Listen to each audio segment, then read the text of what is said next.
Shalom, selamat pagi Bapak Ibu Saudara. Apa kabarnya hari ini? Harapan kami dan doa kami kiranya semuanya sehat dan baik-baik saja.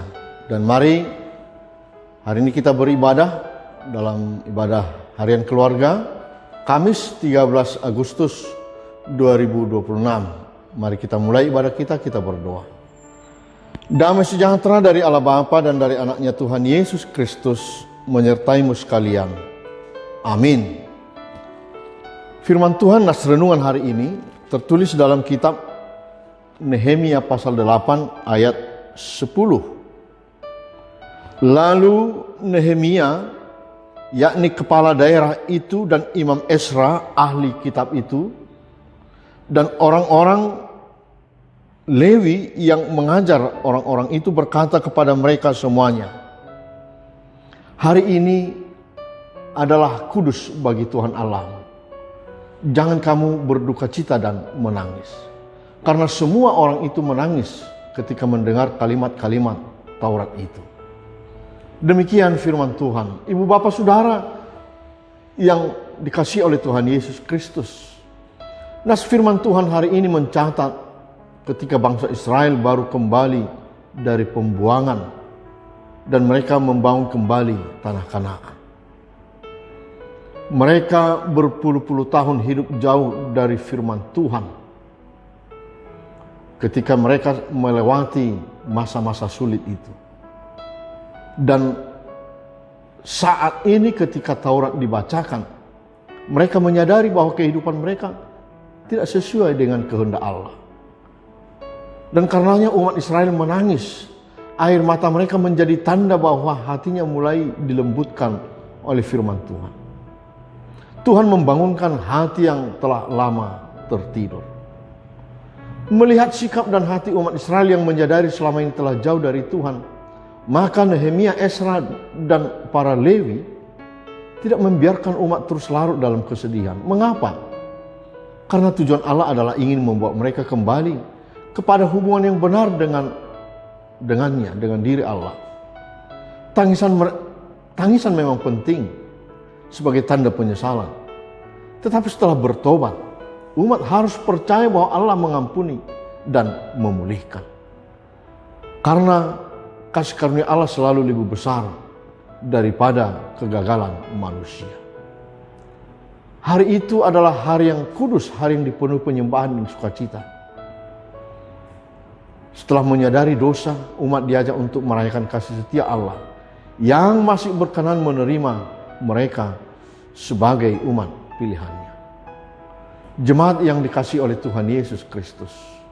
Benar, firman Tuhan pada dasarnya memang menegur agar manusia itu menyadari dosanya.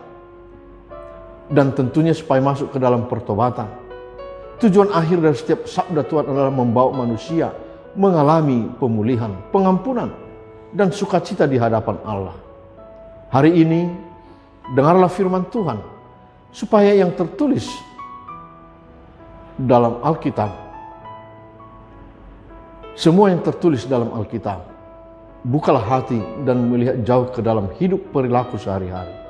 Lihatlah, ketika sudah jauh dari Tuhan, hari ini datang untuk mengingatkan kembali dan memasuki hidup pertobatan dan pemulihan. Mari Bapak Ibu Saudara, bukalah hati, jiwa, pikiran kita, hidup kita tentunya dalam pertobatan kepada Tuhan. Kiranya Tuhan memberkati kita semuanya. Amin. Mari kita berdoa. Allah Bapa dalam Yesus Kristus, terima kasih Tuhan. Firman-Mu telah kami dengarkan. Dan setiap kali ketika kami mendengarnya, kiranya kami dikuatkan oleh Roh Kudus-Mu. Membuka hati, pikiran, jiwa kami, hidup kami untuk setia kepada Tuhan. Dan pulihkanlah setiap hati yang terluka. Dan tuntun kami selalu Tuhan ketika kami jauh dari kehendak-Mu. Tiap-tiap orang, tiap-tiap keluarga kiranya mendengarkan berita sukacita hari ini. Berkati seluruh jemaat. yang bergumul dalam sakit penyakitnya, yang bergumul membesarkan mendidik anak-anaknya, yang bergumul di dalam usaha pekerjaan, semuanya Bapa. Kami yakin dan percaya bahwa hidup kami ini, bahkan bukan hanya di dunia ini saja, Tuhan akan pulihkan, memasuki kehidupan yang kekal. Hanya dalam nama Yesus Kristus kami berdoa dan mengucap syukur. Amin. Anugerah Tuhan kita Yesus Kristus, kasih Allah Bapa, dan persekutuan dengan Roh Kudus menyertaimu sekalian. Amin. Shalom. Mari Bapak Ibu, silakan lanjutkan kembali aktivitas hari ini. Jangan lupa tularkan kebaikan. Selamat hari Kamis.